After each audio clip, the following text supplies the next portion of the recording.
Good afternoon, everyone. A very warm welcome, literally. Super hot here, but welcome to this COP30 side event implementing carbon pricing and Article 6 in the Asia-Pacific region from negotiation to action. This session is jointly organized by the International Energy Agency, the IEA, the Korea Environment Corporation, and the International Carbon Action Partnership. And we would like to thank the Korean Pavilion for hosting us once more. My name is Luca Lore. I lead the IEA's work on carbon markets within the Office of the Chief Energy Economist at the IEA, and I will have the honor to be the moderators of the sessions today. Over the next hour and 45 minutes, we will have opening remarks from the heads of our organizations, from IEA, CECO, and ICAP. Then we'll have two scene-setting presentations from the World Bank and IEA, and then we will move to a panel discussion focused on practical implementation and experience.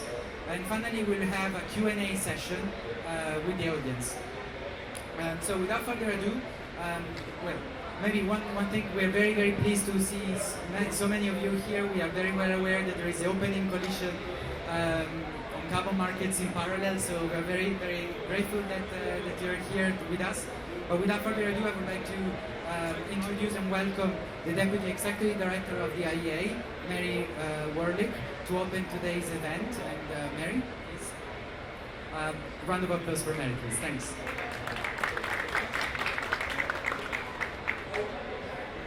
Thank you very much, Luca, and let me say thank you very much to all of you for joining us today. It's a very full room, and I know it's really very hot day today, so really thank you for taking the time to join us, and I think it demonstrates just how important this event is and how much great interest there is in this discussion.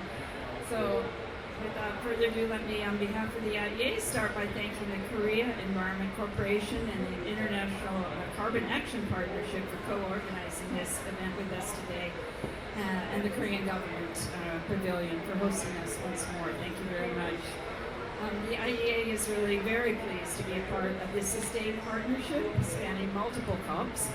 And this event is now recognized as an established annual fixture for country delegates and professionals engaged in carbon markets.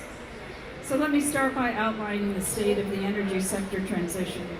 The UAE consensus agreed at COP28 gave the energy sector unprecedented clarity on what needs to happen to bring the energy sector to an emissions trajectory compatible with the goals of the Paris Agreement.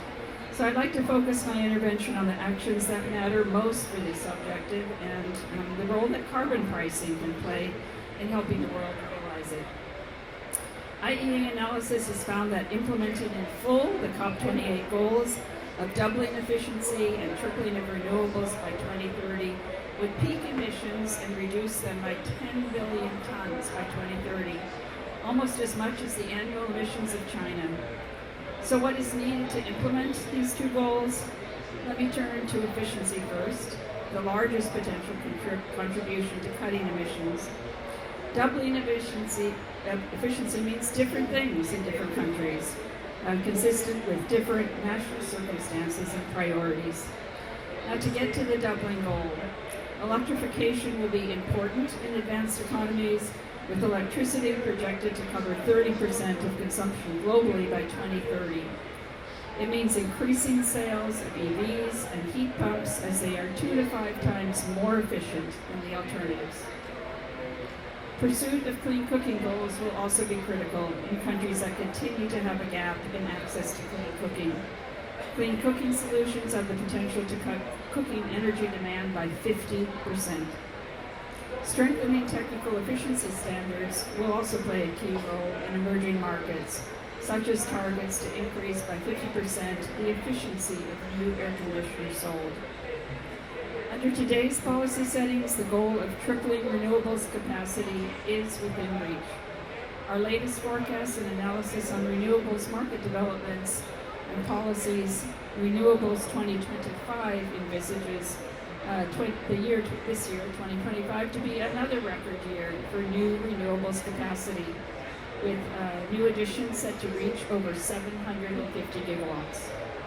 Now, this trajectory implies a 2.6 times increase from 2022 levels by 2030, demonstrating the scope to achieve the goal to triple renewable capacity globally by 2030, with some acceleration in rollout. However, renewables capacity by itself does not mean that clean electricity reaches consumers. Capacity by itself does not mean that emissions are cut. Grids expansion, modernization, and storage will need to scale up significantly from today. According to IEA analysis, this means by 2030, building or modernizing 25 million kilometers of grids and reaching 1,500 gigawatts of storage capacity globally, largely from batteries alongside other flexibility measures. But how to achieve these and the broader suite of COP28 goals? A host of complementary energy and climate policies will be needed, and carbon pricing policies and instruments can play a major role in helping to accelerate the achievement of these pillars. The IEA has been working on carbon pricing for over 25 years. We have 5 important lessons to offer. First, carbon pricing is an important policy lever that has proven to be effective in driving emissions reductions cost effectively in many cases. For instance, by 2024, the EU ETS has helped bring down emissions from European power and industry plants by 50% compared to 2005 levels.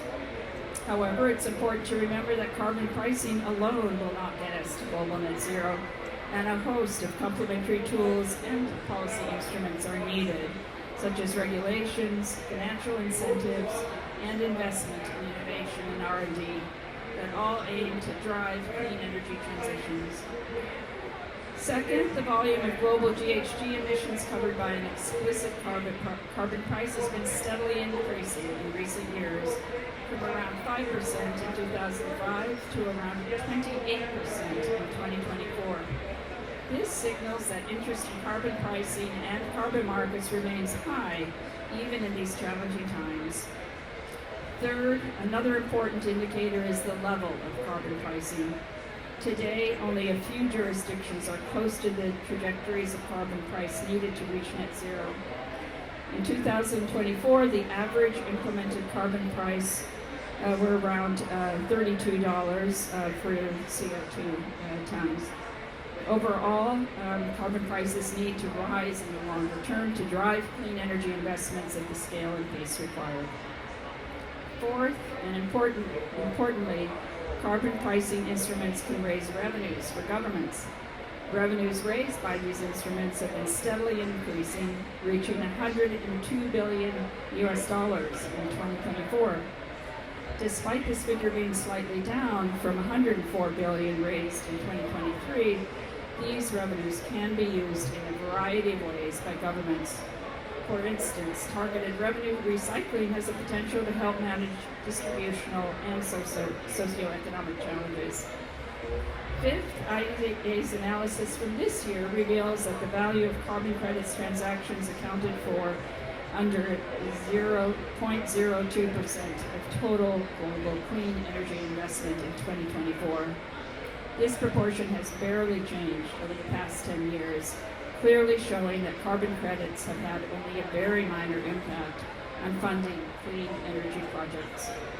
Despite this, most carbon credit projects are within the energy sector. In fact, energy-related projects account for more than 80% of all crediting activities across the Clean Development Mechanism, CORSIA.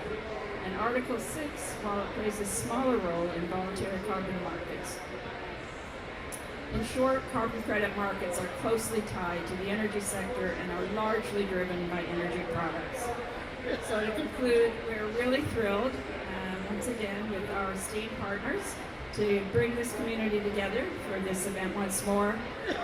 Let me just say your commitment to continue discussing these important issues, especially on COP30, on the Energy and Carbon Markets Day, remains essential. So thank you once again for taking the time to join us. I wish you fruitful discussions at this important event today. So back to you. Thank you very much, Mary. And now I would like to welcome online. Actually, we have a video recording from Sang-Jun Lim, who is the CEO of Keiko. So if we can get the video started, please. Thank you. Distinguished guests, good afternoon.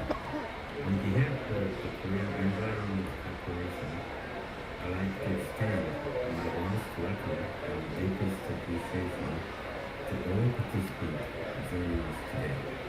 First, I must thank Ms. Wallet, Deputy Executive Director of IEA, and Mr. Weinrich, Co-Chair of ICAP, for your generous contribution to this important event. I'm more than pleased to deliver this message at the side event on implementing carbon pricing in Article 6 in Asia Pacific region. The theme of today's session, from negotiation to action, will probably be the perfect expression of where we stand on the global climate situation. Over the decades, we have established rules, built frameworks, and strengthened global cooperation. Now is the time to translate those efforts into real and practical action. Since we were little boys and girls, we all have personal dreams, and we have done something or many things to make that dream come true. Since the Paris Agreement in 2015, we have been sharing another important dream and mission, which is to keep our planet safe and beautiful from the climate crisis. To make it happen, we need to act much harder than we were little boys and girls. Korean Environment Corporation serves as the designated institution for implementing Article 6 in Korea. We are developing high-integrity carbon market project with different countries based on trust and transparency. And we are also responsible for operating Korea's national emission trading system, supporting both government policy and the private sector participation. Carbon pricing and Article 6 are not merely technical tools. They are powerful instruments that mobilize finance, drive innovation, and strengthen global solidarity. By reflecting the true cost of carbon and fostering cooperation across borders, we can transform our vision into tangible outcomes. KECO, as one of your partner agencies, will continue to expand the sound carbon market with the countries and share our experience on ETS to help design policies that fit each country's unique context. I hope today's discussion will serve as a starting point for turning negotiations into practical implementation. Like many other climate agendas, we know that effective action cannot be achieved by one country alone. So, let us move forward together from the word to action. Thank you.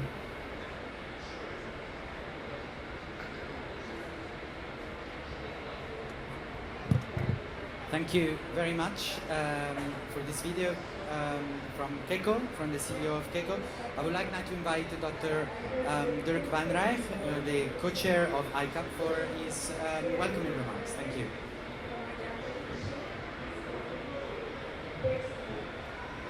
Thank you. Good afternoon to everybody, ladies and gentlemen, dear colleagues. On behalf of ICAP members and observers, I'm pleased to welcome you on today's event, where we will discuss the progress in carbon pricing implementation, focusing on domestic markets on one hand and the implementation of Article 6 across the Asia-Pacific region on the other side. This side event is the fourth edition now of our joint series at the Korea Pavilion during the COPs, organized together with the Korea Environment, thank you, Cooperation, KECO, and the International Energy Agency.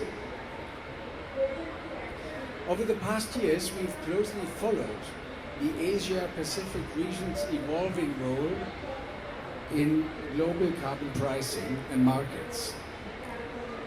You may know ICAP is a partnership of 44 governments working together to advance emissions trading systems. Promoting understanding of the role of emissions trading in decarbonization strategies is therefore at the heart of our mission. Across the Asia-Pacific, emissions trading systems and other forms of carbon pricing are increasingly being designed and implemented. This is a pivotal moment to bring together experts and policymakers to share lessons learned and discuss the path forward for decarbonization in this key region. Currently, nearly half of the 38 emissions trading systems operating worldwide are located in the Asia-Pacific region, with at least 7 more under development or consideration. So this is the most inspiring and expanding region in the terms of developing carbon markets and especially also emissions trading. Korea, one of the region's pioneers, as we know, continues to strengthen its ETS as it prepares for its 4th allocation period now in 2026. China is expanding its national ETS to cover additional industry sectors, potentially increasing the coverage by an estimated 3 billion tons of CO2 equivalents. It is about 5% of the global emissions. And they are also prepared to transition from an intensity-based cap to an absolute cap, which is also very important news, in line with the updated NDC goals. Japan, also very important, plans to transition its ETS from a voluntary to a mandatory phase in 2026 already. Also very important developments. Vietnam launched its pilot ETS this year, and Indonesia already has initiated ETS operations in the power sector.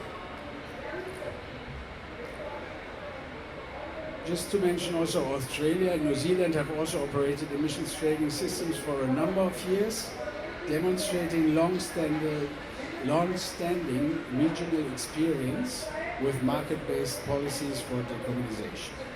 Other economies, including India, Malaysia, the Philippines, Taiwan and Thailand, are also moving forward with the design or enhancement of domestic carbon pricing instruments.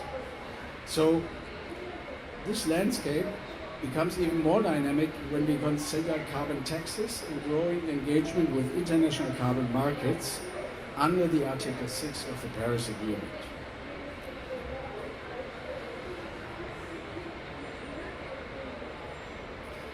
The momentum reflects also the growing recognition that emissions trading is not only effective in cutting emissions, but also in driving innovation, ensuring cost efficiency, and aligning climate ambition with economic growth. And by the way, it also generates huge revenues that can be also used for companion policies.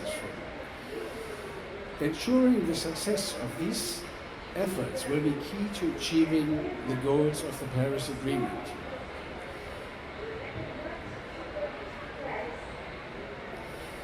And to reach this common goal, we must continue to work together. I just come from another side event on the Open Coalition on Compliance Market, shifted by Brazil here. Also a very interesting development. Let's see how all these initiatives can work together, but it's important that we have to work together. We have to standardize our standards, our design, and then it can be for the health of every region. ICAP, as far as we can say, that remains committed to support all these processes in the jurisdictions in the design, implementation and strengthening of the emissions trading systems in close partnership with organizations such as IEA and the World Bank. We have a rich agenda and an excellent panel of speakers today, so let me close by wishing us and you a fruitful dialogue and engaging discussions. Thank you very much. Thank you very much, Dirk. Thank you so much.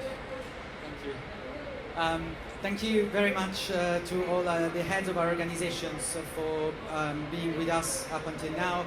I would like now to transition to the second segment of this event, which includes two presentations, incentive presentations, one for the World Bank, and I would like now to welcome Paola Ridolfi, Climate Change Group Advisor at the World Bank, for a presentation on the state and trends of carbon markets in 2025. The floor is yours, Paola. And the slides should come up now, and you should have the clicker there.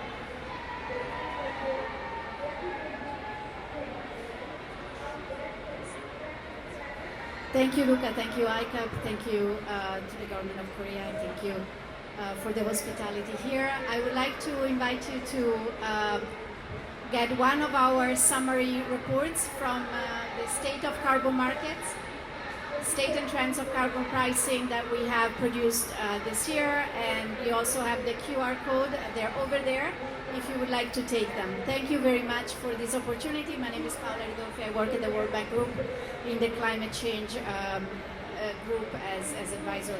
And I'm here in representation of our big team working on carbon markets who are back in Washington.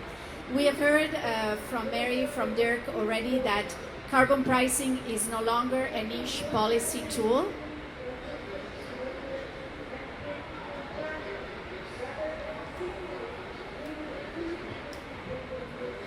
Carbon markets is no longer a niche policy tool. It is becoming mainstream, and at this point, all middle-income economies have implemented or are about to implement some form of ETSs.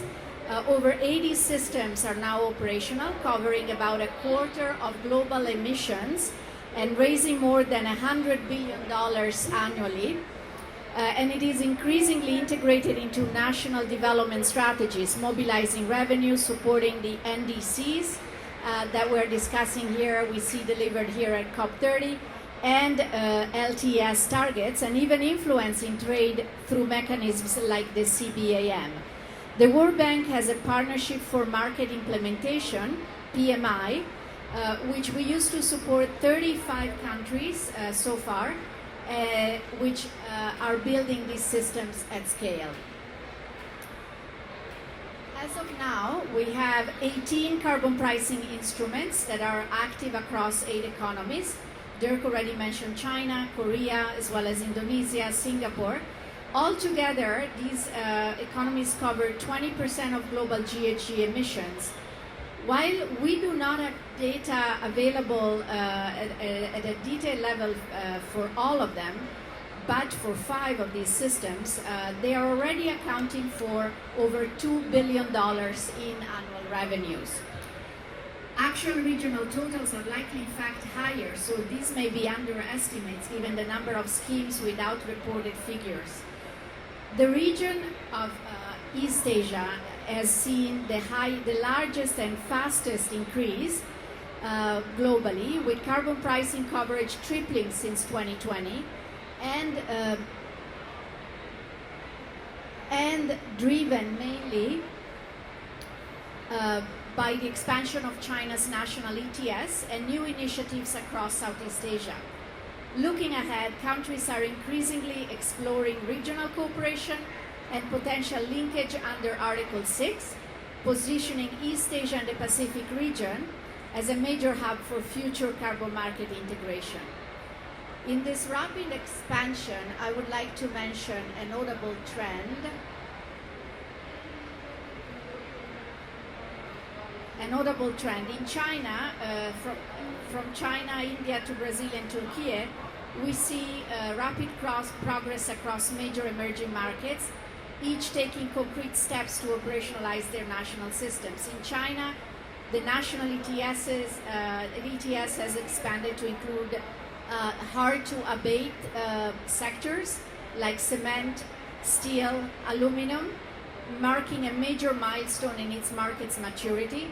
In India, we see the finalization of detailed regulations for the carbon credit trading scheme, anchoring the approach in industrial decarbonization and domestic trading infrastructure. In Turkey, we see a new climate law creating a legal basis for an ETS and the governance institutions to manage it. Brazil has adopted a new ETS law, recently laying the groundwork for an economy-wide system to become operational within the next 5 years. Across these countries, the World Bank's Partnership for Market Implementation, PMI, as I said, covering now 35 countries, has played a really important role providing technical assistance, facilitating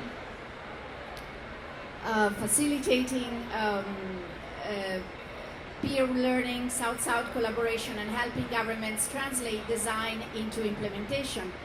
In particular, I would like to mention our partnership with China and Brazil, which dates back nearly 2 decades from early CDM work when we started to support from the predecessor to PMI, which is PMR, for ETS design, which is now fully under implementation under the current PMI program that we run. These developments illustrate how emerging economies are shaping the next phase of carbon pricing, turning ambition into action. And we want to see this being built further. So building on that, a few notable trends are emerging from our work through the PMI and with partners globally. First, we see, and you will see this in the trends report, in the carbon markets and trends report, we see countries investing in integration and interoperability, strengthening their MRV systems, and as well as registries and data infrastructure so that markets can talk to each other in a way that is coherent and operate transparently. Second, there is growing coordination among partners which share guidance like the country guidance for navigating carbon markets that we have issued, helping countries receive coherent and technically sound support. You have the QR code there to view the guidance that we have issued to countries. And third, we're seeing greater peer learning and cooperation both regionally and globally, from ASEAN dialogues on carbon pricing and Article 6 cooperation to new coalition driving market integration, such as the Coalition to Grow Carbon Markets and the Open Coalition on Compliance Carbon Markets. Together, these trends show how collaboration is shaping the new phase of carbon markets, building confidence, integrity at scale. Through PMI, the World Bank looks forward to continuing to working together and assisting more and more countries, growing from the current group of 35. We look forward to also hearing from you what your experience currently is in mainstreaming carbon markets in your respective economies and organizations. Thank you very much. Thank you very much, Paola. And now I would like to call on the stage Andrea Bonzani, who is the International Policy Director at IEA, for an overview now focusing more on Article 6 cooperation and also in the Southeast Asia region. Please, Andrea.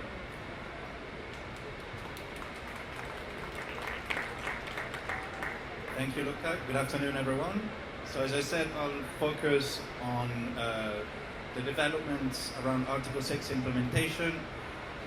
I have a few slides, if I manage to...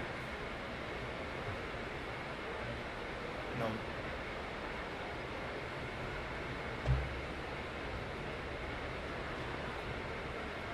Okay.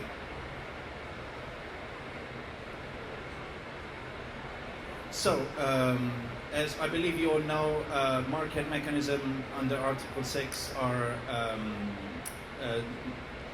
divided into two main approaches. There's Article 6.4, which establishes a centralized crediting mechanism run within the UNFCCC, and that work is ongoing. We just had the first methodology approved by the 6.4 supervisory body, and we expect more methodologies to be approved next year, so projects can start, will be able to start registering with the mechanism, and credits will be issued. But then, while that work is underway, countries started to cooperate under Article 6.2. Under Article 6.2, bilateral cooperation is possible between countries, and a lot of the parameters and the methodologies are negotiated are determined bilaterally by the two countries. So under Article 6.2 there has been a significant activity already, at least the initial steps required to lead to cooperation. And here I have some charts that we publish at IEA. We keep updated. They're publicly available on our website. So these are the over 100 MOUs and bilateral agreements that have been signed so far. And you see to the left, you see the buying countries, and to the right, you see the host countries, so the countries that are expected to sell. So you see relatively small number of buyers compared to sellers. We have Japan with 31 bilateral agreements, and then in the Asian region you have some of the other main buyers, namely South Korea and Singapore. Then we have Switzerland and some smaller players such as Norway, Sweden, Kuwait and the UAE. So this is the first step to establish cooperation under Article 6. We have, as I said, over 100 agreements, about 60 countries involved, but for a lot of this agreement there hasn't been yet any significant development of projects or significant transactions being authorized. We started to have some authorization though, which I will show in my next slides. More charts. You have some bilateral authorization. It means when the project is authorized, it is authorized towards the use of the NDC of a specific country. In this case, the buying country has been Switzerland in all cases. A few authorization of projects in Ghana, Thailand, Vanuatu, and more recently one project authorized in Chile. There's a larger pipeline of so-called unilateral authorization. This is when the host country, so the country in which the project takes place, authorizes a project, commits to applying a corresponding adjustment, but there's no buying country identified. So in most cases, the expected use of these credits is the CORSIA market, so the offsetting schemes for the international aviation sector. But there can be, in theory, these credits, once they've been authorized by the host country, they can be used by another country if used towards an NDC is indicated by the host country. So you see a larger number of authorization. It doesn't mean that all these projects are immediately eligible under CORSIA. So for a while we had only one of these projects that was eligible under CORSIA, and that's the jurisdictional RED Plus program in Guyana. And more recently we had two more projects authorized, and these are cookstove projects in Zimbabwe and Malawi. And what cookstove seems to be as mentioned in the opening remarks by the IEA, a promising activity type. So this is where we are in terms of first movers on Article 6. All this work, especially the relatively small number of authorization, is really small compared to the expected demand that we have for 2030, the first compliance, the first NDC compliance deadline. The first compliance deadline in Corsia is even earlier. It's at the end of January 2028. But then we also starting with the new rounds of NDC. We started to get hints at, of growing demand that will hopefully be supplied by authorized credits, authorized ICMO of high quality. So here I summarize the demand to 2030 that we see. So 5 main sovereign buyers. Japan is the largest, up to 100 million tons in the NDC by 2030. Then second is Korea, 37.5 million tons. Switzerland and Singapore and Sweden, they all around 25 million tons. They all have different mechanisms to buy ICMOs, different requirements, eligibility criteria. But this gives you an idea of the amount of ICMOs that are that will need to be sourced. And the initial authorizations that we have on the market, they are only a few thousands tons. So really a very different order of magnitude. Corsia in the initial phase will be the largest source of demand. Demand forecasts for Corsia are have a relatively high degree of uncertainty because it does depend on levels of emissions in the aviation sector and also the degree of participation of airlines. But we're talking about, for the first compliant deadline, so at the beginning of 2028, we're talking about over 400 million tons of credits. Then post-2030, we expect demand to grow. Just to mention, Japan in the 2040 NDCs, they doubled their target, so 200 million tons. And then, as I show on this map, we have more and more countries that indicate the intention to use Article 6 towards the next NDC cycle, so either 2035 or 2040. What I believe would be a game changer for the market would be the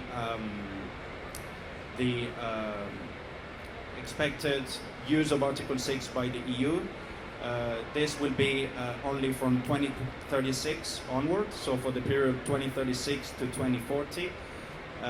But given the size of the EU market, the prevalent price level, I think this would be really an important development for the Article 6 market, and its impact will be seen well before 2036.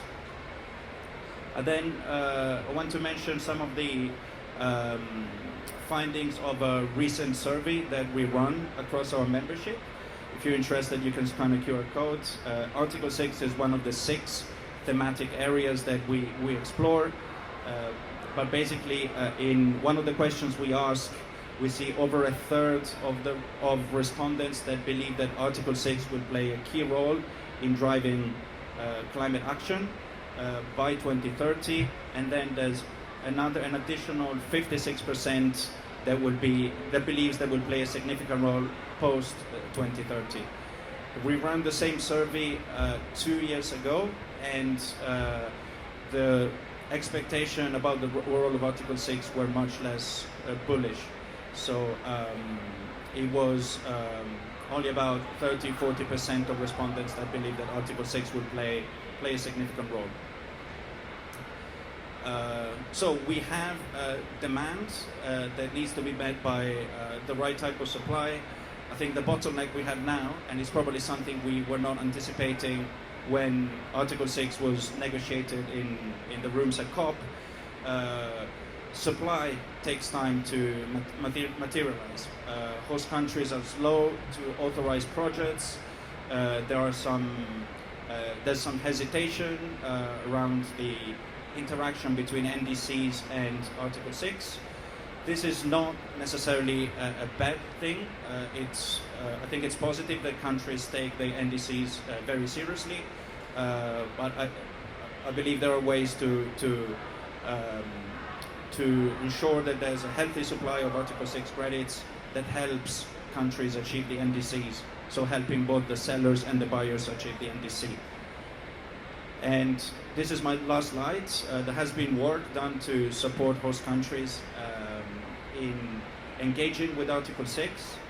So I'll start with the IEA policy paper. It's a short paper where we give where we outline our views and give some recommendations on how NDCs can be structured to facilitate strong engagement with Article 6, and a much more comprehensive report was published by the World Bank in partnership by other organizations a few months ago, and this is a proper country guidance for navigating carbon markets. And I think this is a really good readings, not only for host country officials, but for whoever wants to familiarize more with the important interaction between Article 6 and NDCs. With that, that's the end of my presentation. I'll hand over to Luca. Thank you. Thank you very much. Grazie, Andrea. Thank you very much to all of you for your attention up until now. Now we move towards the panel session. And so I would like to call on the panel. I'll introduce all the panelists one by one, and I'll ask them please to join here on the stage. Perhaps if you leave me just the central seat so that it's easier for me to moderate. I would like to introduce first Hiroaki Machi-san. He is the Director for Global Environmental Affairs at the Japan's Ministry of Economy, Trade and Industry. Please. Thank you. Fenella Awan, she is the Managing Director and Head of Carbon Finance at the Global Green Growth Institute. Thank you, Fenella. Then we have Ilan, the Director of Forest Utilization and Business Development at the Ministry of Forest of the Government of Indonesia. Thank you, Ilan. We have also the pleasure to have Anshari Rahman. Yeah, wherever you want. Anshari is the Director for Strategy Development, leading the policy and analytics work at Gen Zero. And then we would also have Shalu Zhao Lulu, Senior Director of Climate from the Environmental Defense Fund, who's joining us in the panel. So thanks very much to all of you for being here today. I will ask Miri, yeah, if you can take the mic, thanks. I would like to start, so the way that I would like to organize this is I'll start to ask all of you one question, because the panel is quite big. Let's see at what time we finish and if we can open the floor for discussion. But I would like to start from Machi-san. So Japan, we know, as we've seen, that has operationalized elements of the GX Leap and also the GX ETS, and is scaling up Article 6 cooperation, as we've seen from Andrea's slides, across Asia and also worldwide. I wanted to ask you if you can provide an update to our audience about Japan's domestic carbon pricing developments, but also the international ones, and how they connect to Article 6. Sure. At first, please let me say thank you to IEA and the Korean government and all of you to participate in this meeting. Again, my name is Hiroaki Machi, who is in charge of the GX ETS, as well as carbon pricing from the METI, Japanese government. And then, so I understand, there's mainly two questions. The first one is, update on the Japanese domestic carbon pricing system. And again, yeah, it's true that, Japan is going to start our domestic system, the ETS, from this January. And then, so that's why, actually, we have not yet started, but so that's why we need to learn from you. But one of the big, how can you say, decision, to start ETS should be consistent of two things. The first one is, of course, we, following the Paris Agreement, we are seriously, trying to achieve net zero. And secondly, maybe the next point that should be helpful to all of you should be the reason why the Japanese government adopted the ETS rather than the carbon tax. And then maybe every country which is considering the carbon pricing should be consider whether should be better for ETS or carbon tax. And of course there's merit and demerit, but maybe one of the unique reason why Japan adopted the ETS, because Japan is a technology-oriented country, which should be very close to that of Korea. And then one of the key elements that Japan try to achieve net zero should be negative emission or like carbon removal technology, which means that to absorb the carbon from the CO from the air or like other places through the ocean or like that. And if we consider the how can you say, negative emission technology, maybe that should be easier to consider the ETS because negative tax is not so easy to imagine. So this is a update and the reason why the Japanese government adopted the ETS. And then the second question should be a little bit different. You were talking about the Article 6.2, right? So a kind of ITMOs, international trading the carbon credit. And then thank you so much for advertising the Japanese activities. And then it's true that Japan is trying to how can you say achieve the 1 million tons of the the ITMOs. It's because we believe that Japan has already made effort a lot to reduce the CO2 in Japan. So it's quite hard to ring the dried 12 in Japan. So that's why Japan tried to support the foreign countries which will have more opportunity or potential to reduce CO2, which in other words, if I say more, how can you say, frankly, the carbon, the cost of the the cost to get the carbon credit, the marginal cost should be cheaper in the foreign affairs than Japan or Korea. So that's why we are seeking for the place where we can make a collaboration with other countries to get a cheaper carbon pricing. With of course it's a cooperation with such countries. And then I have to be concise. And the one thing that I have to say, honest, on my challenge, is that actually most of the our JCM project is subsidized by the Japanese country. So like 50% to 100%. So in order to achieve more the carbon credit, we need to how can you say find out the project with no subsidies. So this is our situation, which I need to achieve. But I'd like to learn and collaborate with you to overcome this issue. Thank you so much. Thank you very much, Machi-san. I would like now to turn to Fenella. And we know that GGI has supported several Article 6 activities already and pilots across Asia, including through the Carbon Transaction Facility. And I was pleased to hear from Minister Miliband just a few minutes ago in the other room that the UK has also become a new supporter of this facility. I wonder whether you could share with us some practical lessons learned that have emerged in those countries' authorization processes, baselines, and other relevant Article 6 elements that you would like to share with us, please.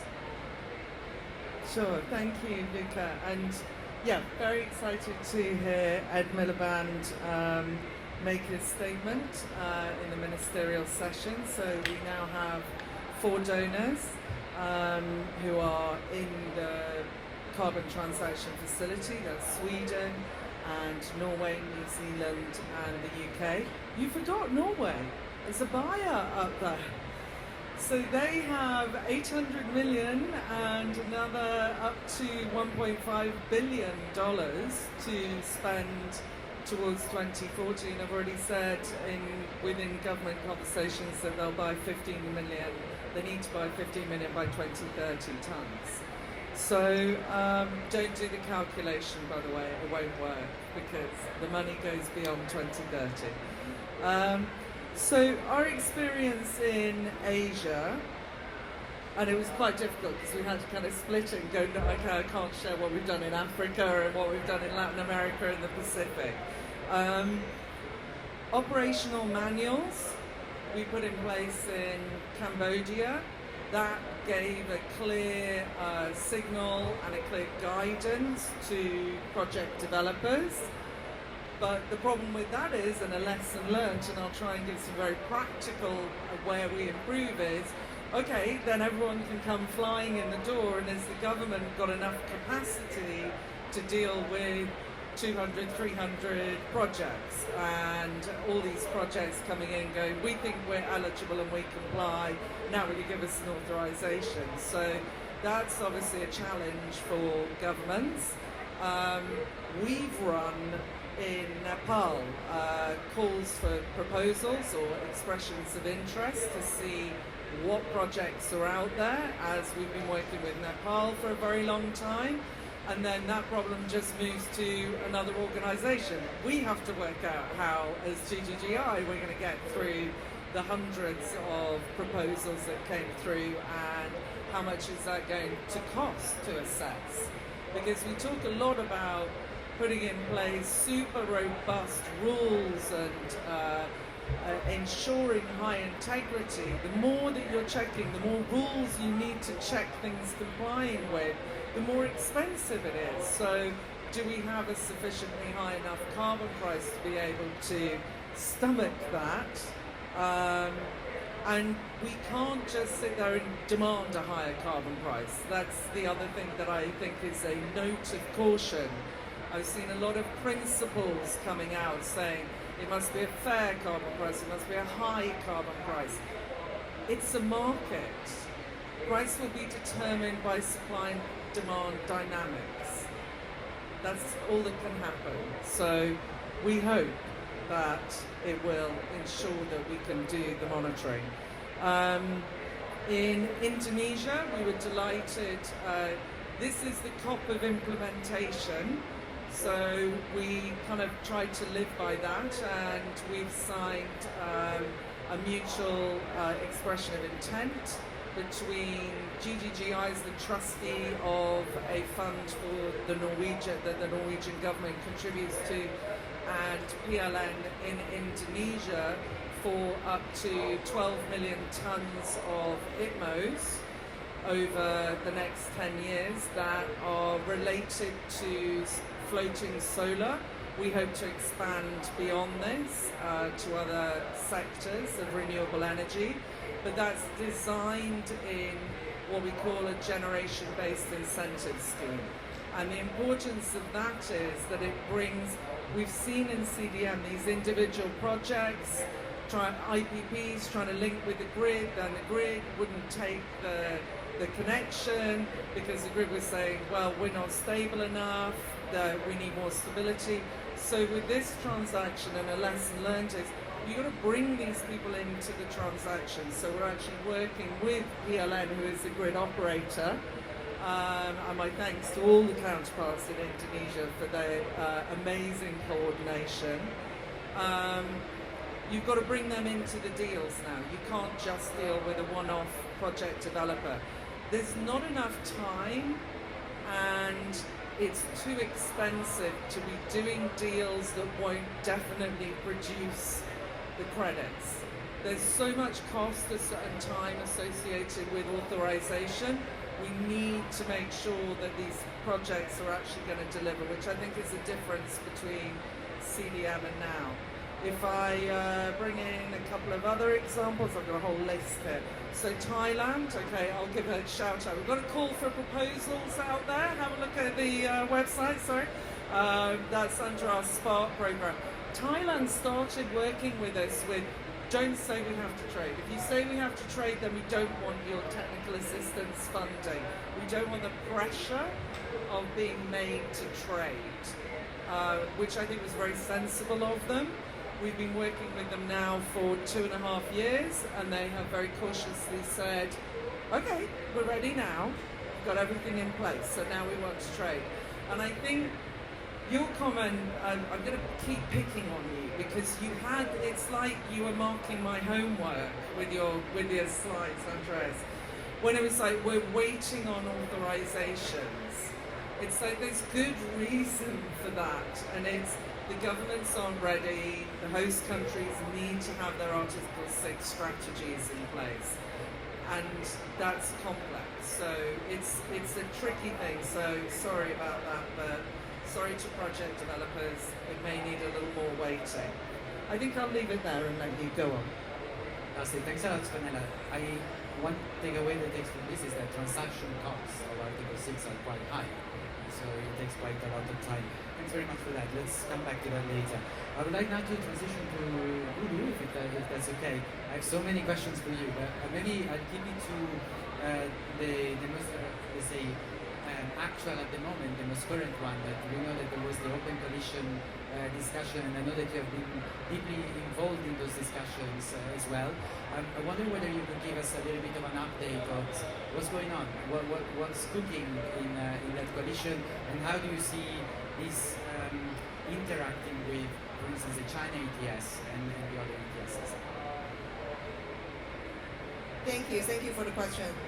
I'm right now really feeling happy and relieved because what just happened around half an hour ago is the Open Coalition officially launched. So what happened is last week it was announced by Lula during the climate summit. It's saying that we're going to have an initiative, and just now there are 18 member countries or regions, if you consider EU as one, already signed up for this open coalition on compliance carbon market. So it's a full house, and every word I heard are very empowering and encouraging.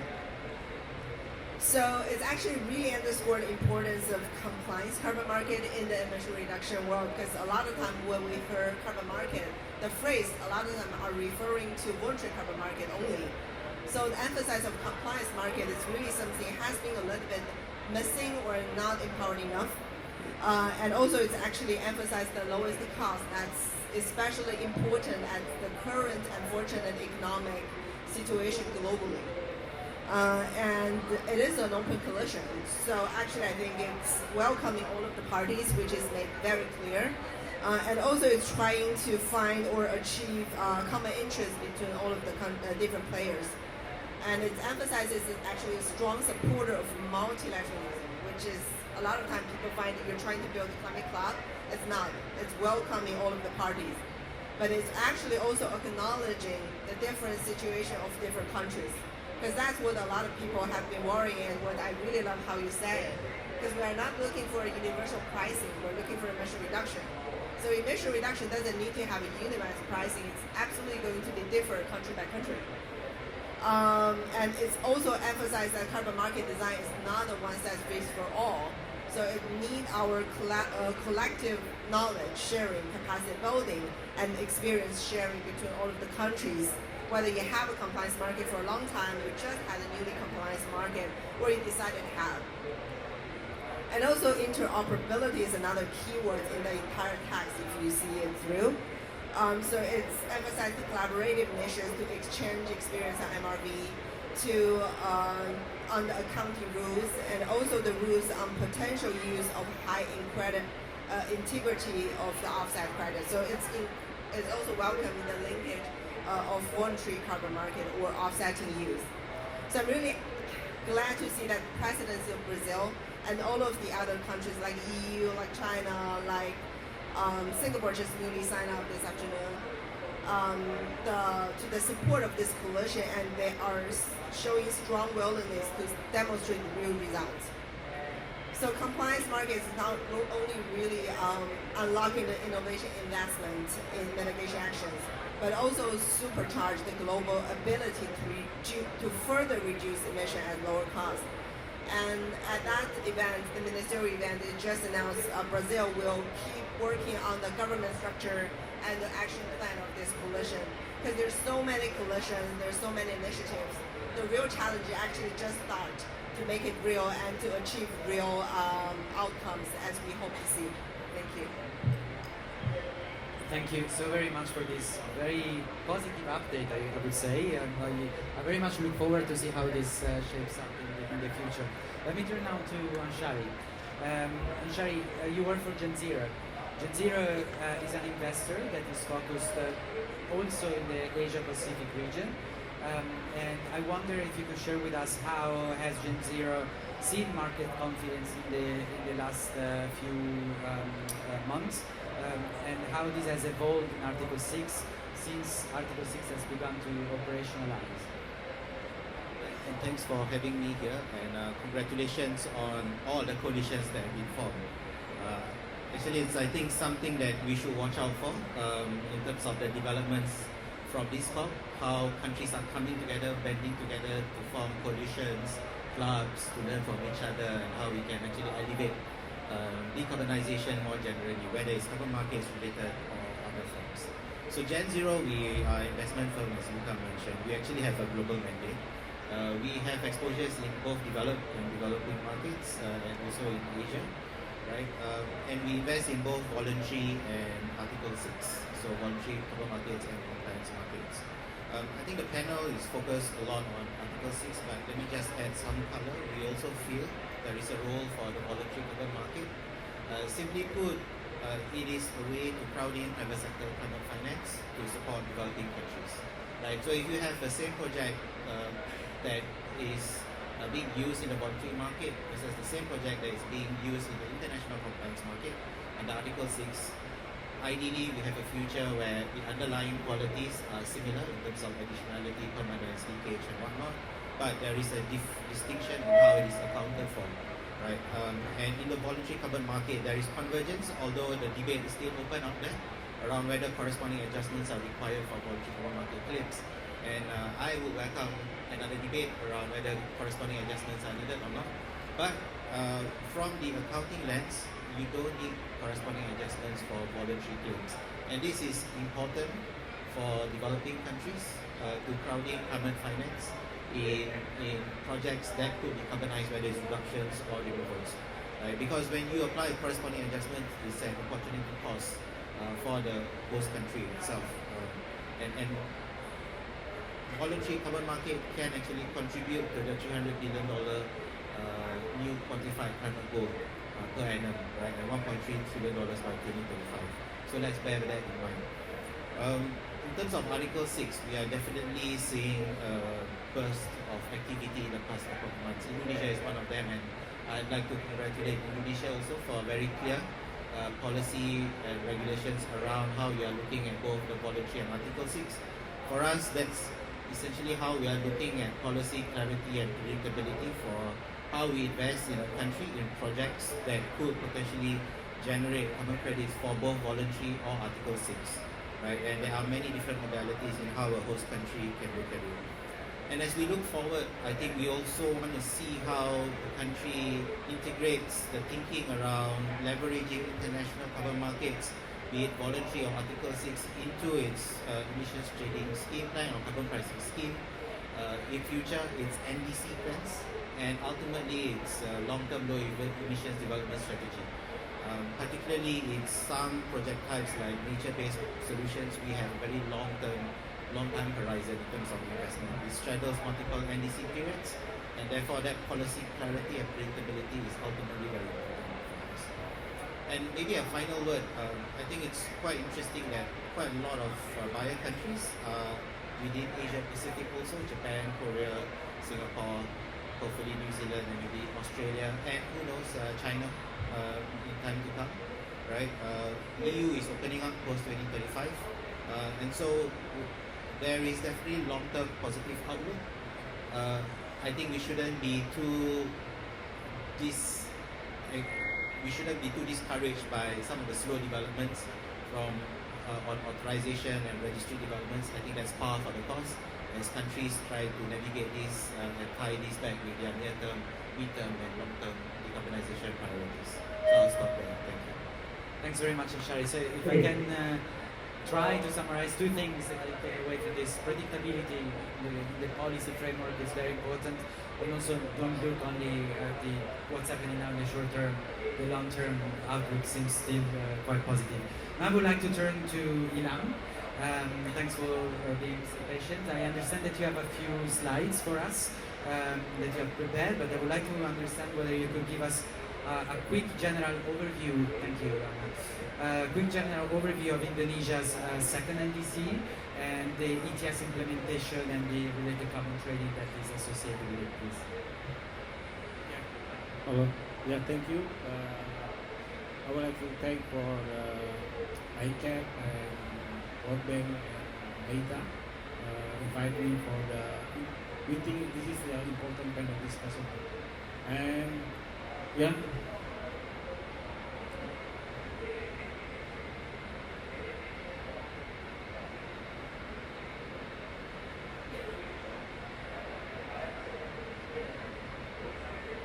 if we're talking about the NDC and ETS, now for now ETS is not related to NDC, but our ETS is not contribute to our NDC because we have the new regulation, president regulation about the carbon pricing. That regulation mentioned the government have to build, have to make the carbon budget. And for this carbon budget, it will be the refer to the ETS implementation. But before that, we have the law. We have the law of the National Development Plan for the until 2045. We call it the gold era for Indonesia. That law is number 54 year 2024. In this law, Indonesia has to be reduced intercity emission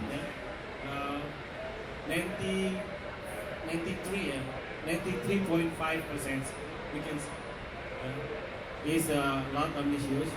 So we have to make the carbon budget to reduce our emission. Maybe like the zero emission in 2045. And this is not easy because for Indonesia this is challenge because in this law also for the economic growth is 8%. Now is we are going to 5 or 6% for the economic growth. So it is challenging for us because if we increase the economic growth, so normally we increase the pollution. Normally we increase the greenhouse gas emission. Normally, but this is a challenge for us. We have to reduce the emission and we have to increase the economic growth. So there is many way. The first one, we have to cut emission by make the carbon budget, and this carbon budget it will be referred to ETS implementation.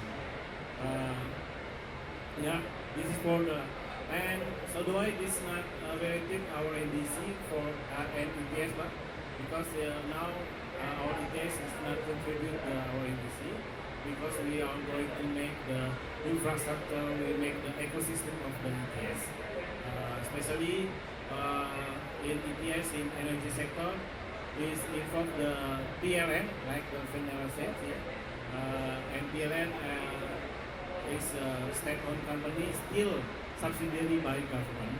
So if there is a ETS cost, also there is a pass-through by the subsidy.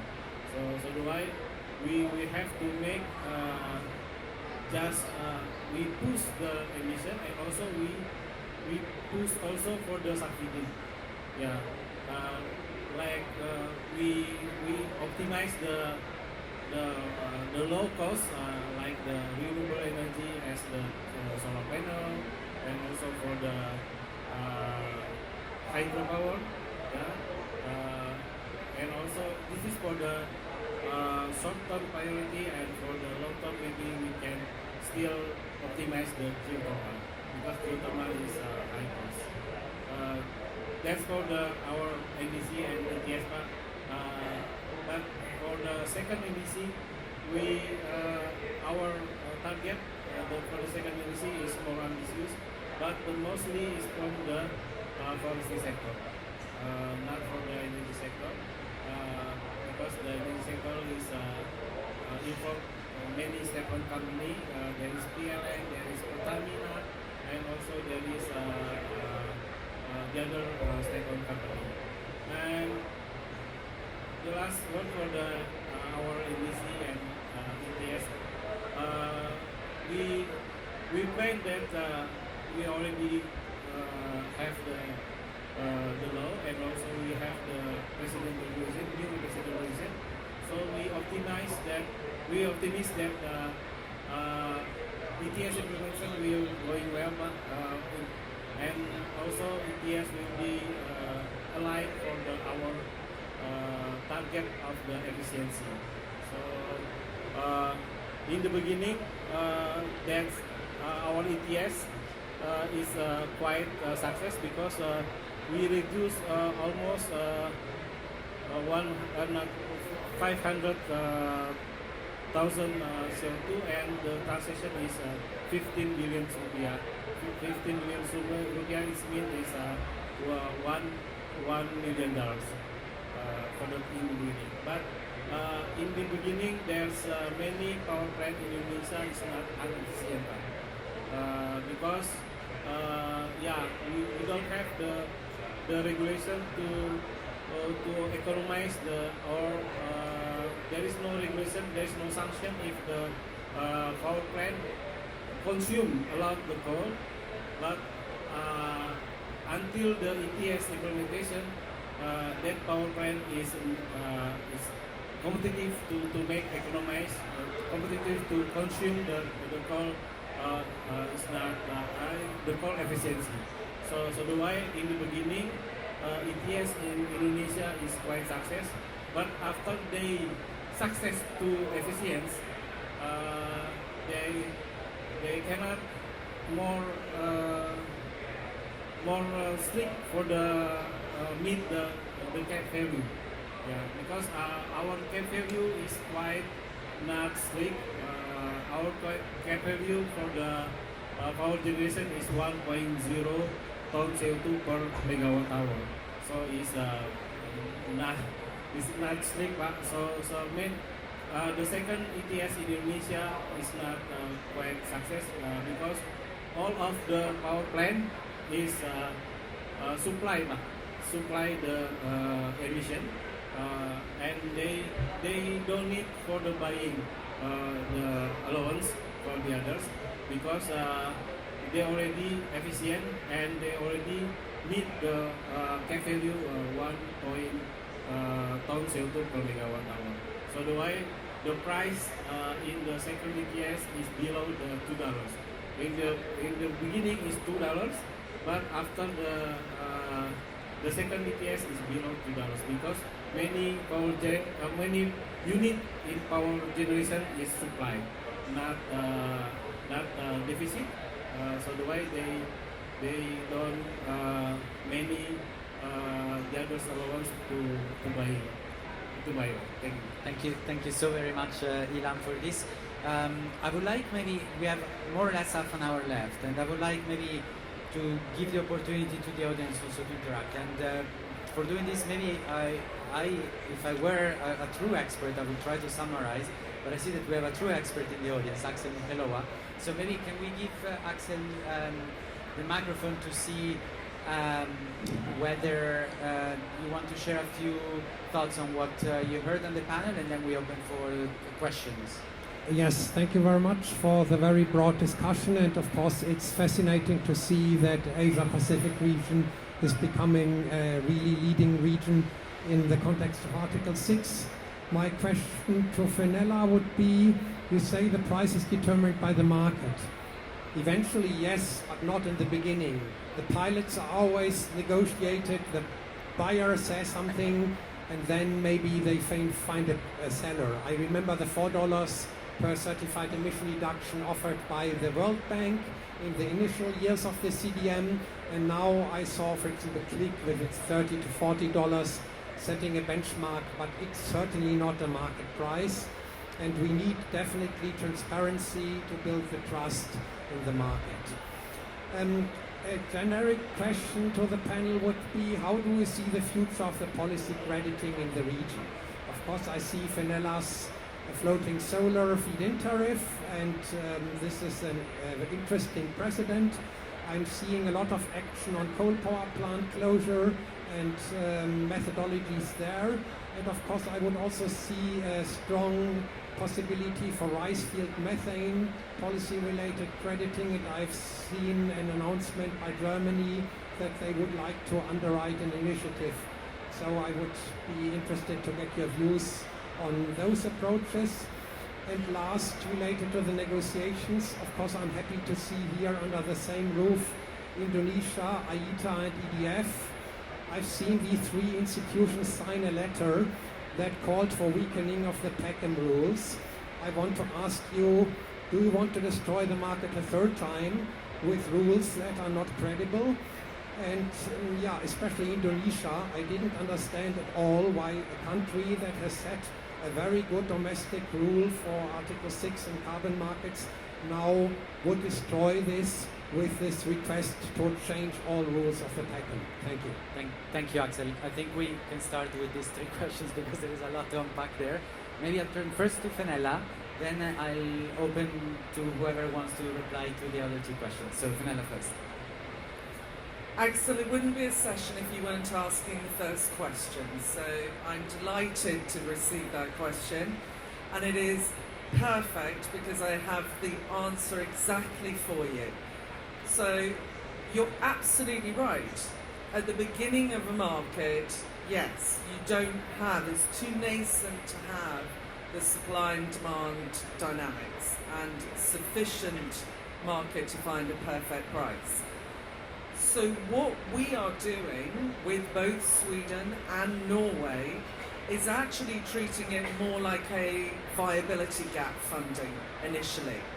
So we are very clearly taking the entire financial model of any, for example, floating solar project in Indonesia under the GBI.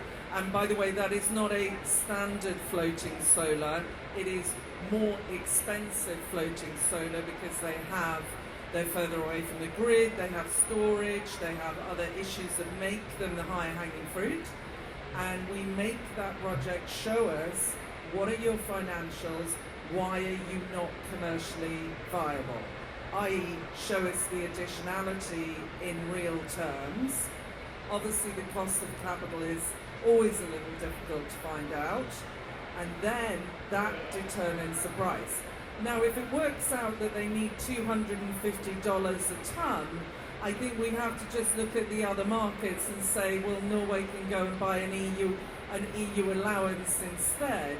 So there are margins for that, but it is absolutely not that we are trying to set low prices to buy low-cost credit. They're very, very clear on that. But there is a justification, show what you need initially. I will say there is already a tendency to, within a too wide a margin now to say, but it will come in, I feel, before we see a price on the screen. Thanks very much, Fenella. Does anyone want to comment on the two? Yeah, sorry, please. Thanks, Axel, for your question. So maybe on policy level crediting, definitely I do think there is a scenario in future where carbon markets will evolve. In fact, beyond policy level crediting, you could even see countries trade between NDCs and GHG countries. But we have to have sufficient confidence in the emission level of the NDCs such that these transfers are additional. Right? And the reality is, I think today for policy level crediting, it's going to be quite challenging in terms of how governments would look at policy level baselines, right? And also how the price is determined, where the demand will be. I think there will be demand, right? But also in terms of implementation and how do you assess additionality and stuff like that. And that's going to be very subjective and likely very sensitive at policy level crediting. Gold standard does have a policy level crediting approach, which brings me to probably my next point. I think in Article 6 we recognize that there can be multiple approaches, 6.2 and 6.4. Countries can pursue international cooperation through 6.2, which could include policy level crediting from schemes like gold standard and potentially other kinds of independent standards, or even G2G bilateral schemes like JCM if they develop policy level crediting, or 6.4. Right? Who is the judge that 6.4 is going to be the best standard out there? I think let's see when the first new project gets through. I'm more concerned about the pipeline of CDM projects that are actually transitioning into the PECM, right? And whether that is potentially going to add to the glut of supply.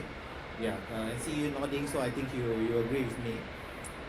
The other thing I think is quite concerning is what types of projects could potentially be eligible under 6.4. Right? Of course, it doesn't discriminate across technology, nature-based projects, reductions, removals, but some of the rules, like its permanence rules, or the discussion or some of the proposals that came before, does in effect make it very prohibitive for good quality nature-based projects to actually be qualified under 6.4. But that shouldn't stop countries from pursuing other kinds of approaches through 6.2. And I think for us as investors, we are open to all kinds of standards. The integrity is also something that we look at. We take reference from meta standards such as ICDCM and COSIA, because not just in terms of how the governance is in assessing programs, but also individual methodologies, but also the interoperability and the fungibility of credits that could be traded across different compliance markets. So I think when we look at potentially the first PECM project, a new project, I wouldn't count the CDM transition projects to be new projects. And we'd like to see how the financial cost and the structure is for that, because there is going to be significant haircuts in terms of volumes, right? Whether it's the baseline, whether it's the share of proceeds for adaptation and OMGE, how would that impact the yield? If the price can make up for it, then it's all well and good, right? But we also have to see where the demand supply is and how buyers are looking at purchasing what types of credits from which standards at what price. Yeah, maybe I'll just add that. Thanks very much. Thank you so much for the question. So let me try to answer your question. So and I should be concise. The first, I think you're right. I mean, everybody is struggling to estimate the cost, the price of the carbon credits. That should be the risk. And also, there's another risk of the project and another risk of the like a currency exchange. So there's so many risks. So that's why, again, Japanese government have to admit that mostly the JCM project is subsidized by 50% to 100%. 100% means that all the cost is government paid. So this is a kind of situation. I don't think it's a perfect situation, but I know because of you are risk. That's why subsidy is needed. So this is our situation. And then secondly, how can I say? It's not the ITMOs, but if we talk about the ETS, like local carbon pricing. So actually, I believe I'm saying something controversial here. But one of the special situation in Asia is, as our colleague presented, we are the buyer of the carbon credit, not the seller of the carbon credit. And please imagine if you were the CEO of the energy company, like oil company or like a steel company, and then if you say that I achieved net zero by buying the carbon credit, maybe this CEO should be fired because he had no, how can I say, effort, to think, to increase their value. So that's why Japan itself and Japan is supporting Asia to introduce the pro-growth carbon pricing, which means that if you estimate that your total cost to be net zero should be $1 million, and then let's invest for yourself instead of paying the carbon credit in the foreign countries. Of course, in order to function this issue, the carbon market is very important. So again, that's why Japan is supportive for the carbon market. But Japan is not necessarily supportive to expand the carbon market because the carbon market is last resort for the companies buyers to do so. If they can do by themselves, for example, to be successful to make a green steel by their own investment, that should be better for the buyer. So this is one of the ways to avoid the risk of the carbon pricing. Thank you very much. Ian, you want to comment as well? Yeah. Honestly, I agree with you.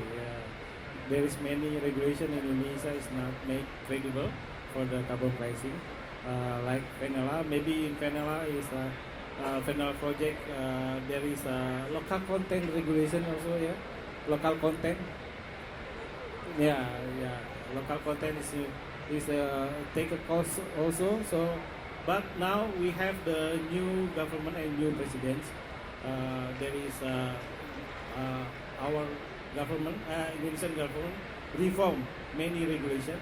and reform the many regulation also, especially for the local content. We reform the local content to make the project feasible, and then we have the new regulation like president regulation. That president regulation, this president regulation open to the non-local certificate. It means we open to the VCU certificate. We open to the GCM certificate. So in the future we don't need the MRA. MRA is a mutual recognition agreement. So it take time also for the MRA. So do I? We release the new regulation for no need again for the MRA. So we can transaction with the non SPA non-Indonesian certificate. We open the GCM certificate, we open the FERA certificate, and we also open the others international certificate. So do I no need MRA because in the past the regulation is not allowed for the non-SPA atau non-Indonesian certificate. So we have to do the MRA. But now we reform the regulation. We open for the international certificate, and then Indonesia still calculation the carbon price based on the abatement cost. So if we reform the regulation, we change regulation to make the efficiency, to make efficient, more efficient. We think that abatement cost is reduced, and also for the Article 6, we have the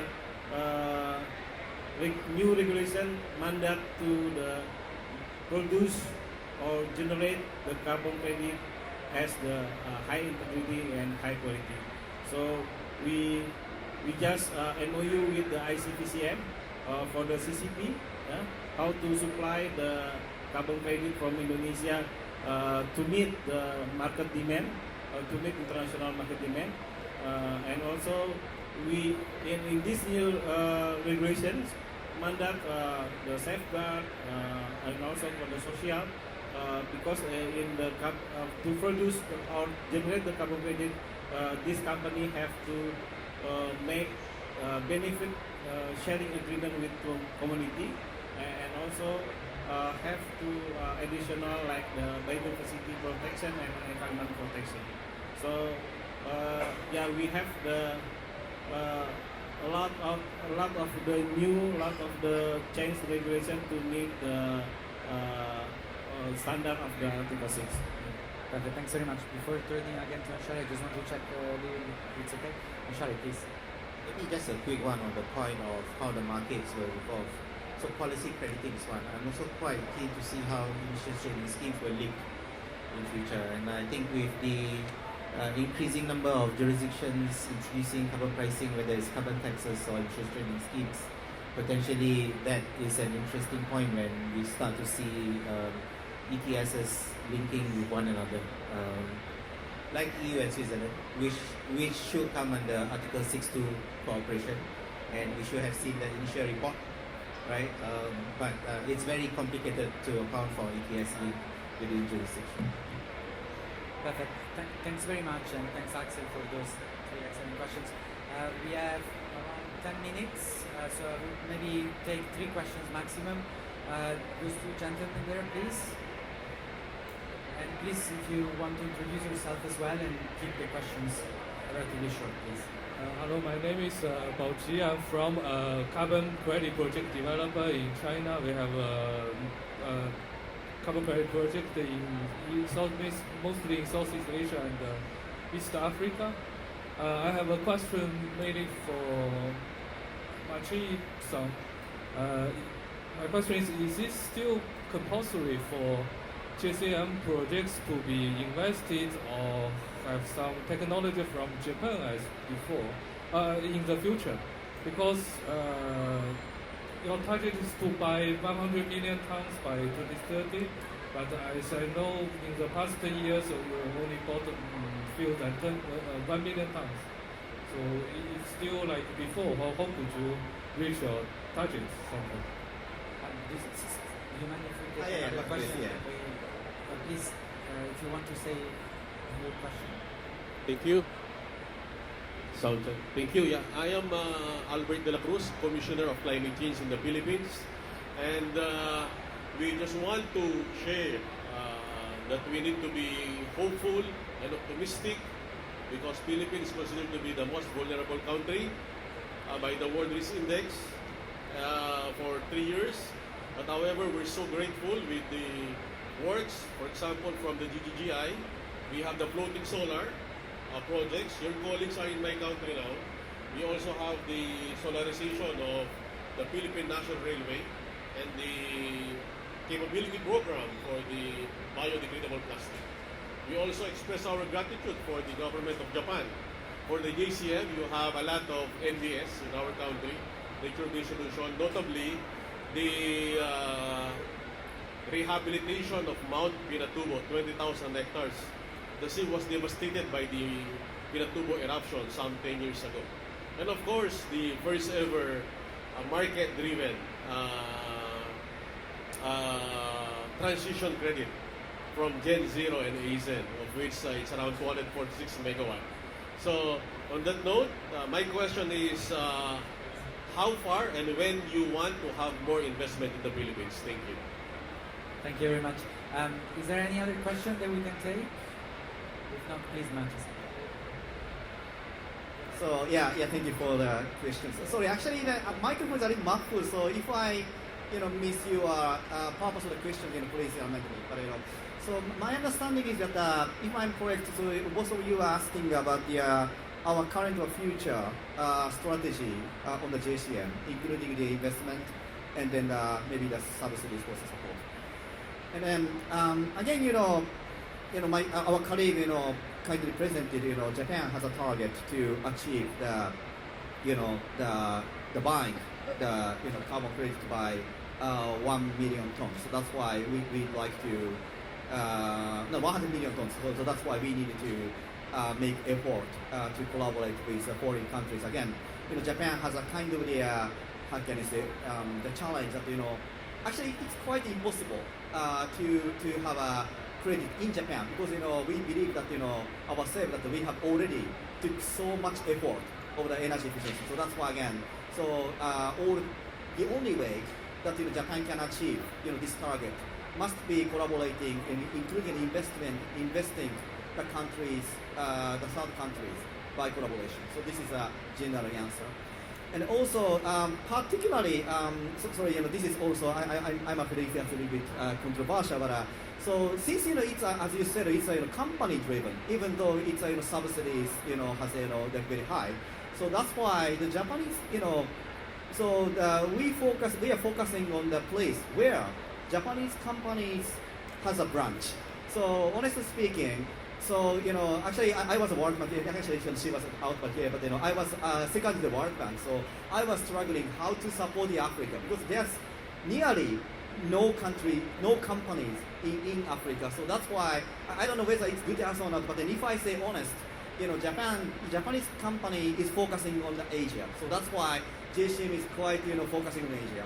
But of course if there is the the project all over the world, how can you say? And then some companies raise a hand, whichever it's a Japanese company or third collaboration company, raise a hand to launch the JCM in Africa or like Latin America. That should be very welcome. So that's why we have a lot of the MOUs all over the world. I don't know whether it meets your answer, but So, sorry, maybe microphone has some problem. I think my question is just similar to your answer about Africa. So because before you have very rigid rules like the project must be invested or must have some technologies from Japan, but seems not so easy for you to find so many projects to reach your target for 100 million tons ethanol by purchase target by 2030. As I know, you only bought fewer than 1 million tons in the past 10 years. So if you still use the same standard, same way as the past 10 years, how could you reach your target by 2030? Thank you. Yes, again, so I have to admit, what your concern. Actually, I honestly, I share your concern. So we are quite struggling, whether, we can really achieve, the target. But again, so in order to achieve this issue, we need a project. And honestly speaking, the government is a kind of the, how can I say, evaluator of the project. So actually, we have to have a how can I say, applicant of the GSM. So if you have any, how can I say, project all over the world, we are very happy, to have it. So actually, we need help to find out or to expand the project. Perfect. Thank you so very much. We have a little bit more than 5 minutes left. I would like to close maybe asking one question common to the panel, which is a very generic question. Feel free to comment as you want, but we are halfway of the COP. Typical question. What do you expect? What would be your desired output of this COP in terms of carbon markets? Who wants to start? Sorry.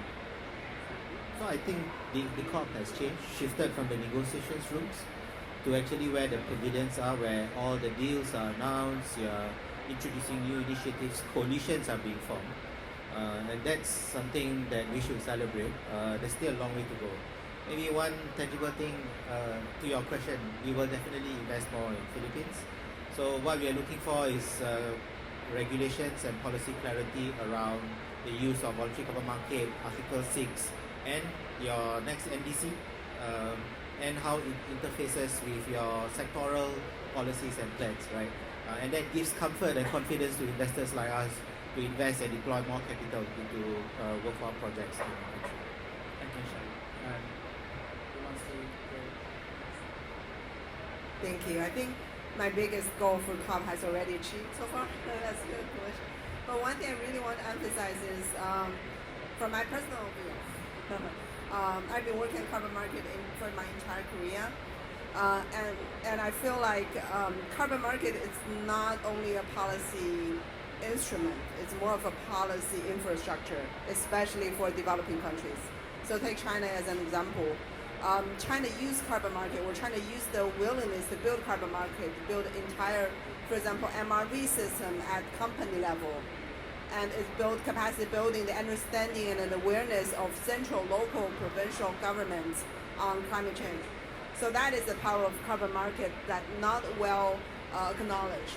And that's what actually needed for developing country to have a climate infrastructure. And in the name of carbon market might be helpful. I feel like that message could be better distributed if in ideal world. Thank you. Sure.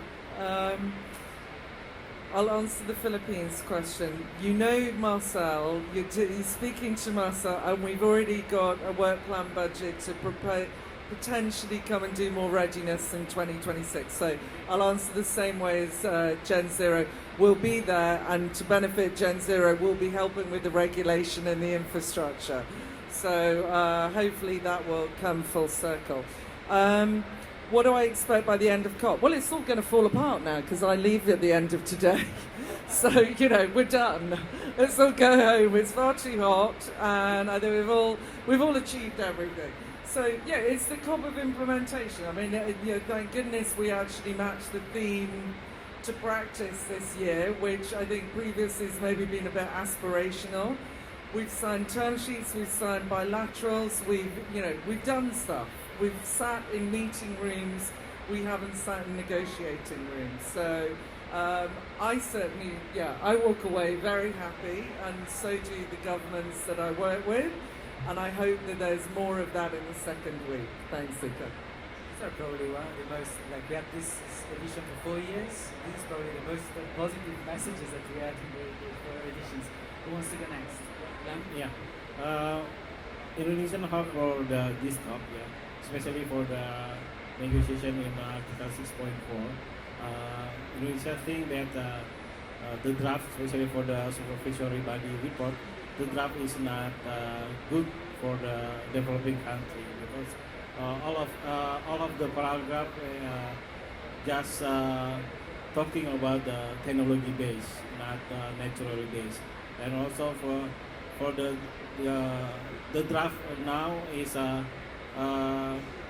not it's been like the baseline standard and also for the linkage standard is quite difficult for the developing countries, and also for the others, and for the permanent, non-permanent for the 100 years, I think it's very difficult for our country, especially for developing country.